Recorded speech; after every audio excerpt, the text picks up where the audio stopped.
ஏன்னா 5 ஆண்டு காலம் நம்ம எதிர்காலத்தை தீர்மானிக்கக்கூடிய தலைமையை தேர்வு செய்கிற ஒரு வாய்ப்பு. அப்போ அதை தவற விடக்கூடாது. ஒவ்வொரு குடிமகனுக்கும் இருக்கிற மாண்புமிக்க பொறுப்புன்னு நினைக்கிறேன். இது மகத்தான பொறுப்புக்கு.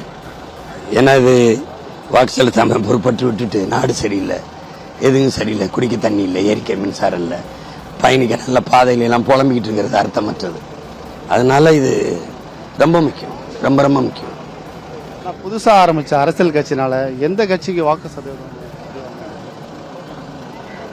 அதெல்லாம் ஒருத்தர் அதை பிரிப்பாங்க, இதை பிரிப்பாங்க. அவ்வளோ பலகீனமான கட்சிகள் இருக்கிறதா ஒன்றும் இல்லை.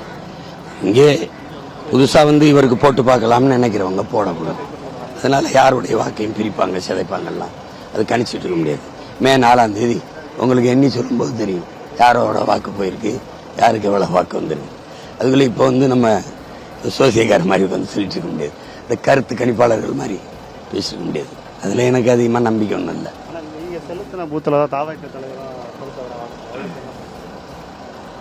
இல்லை அவர் போன தடவை இங்கே தான் செலுத்தினார். அவருக்கு ஒன்றும் இல்லை. தம்பிக்கு வாழ்த்துக்கள் சொல்கிறேன். என் தம்பிக்கு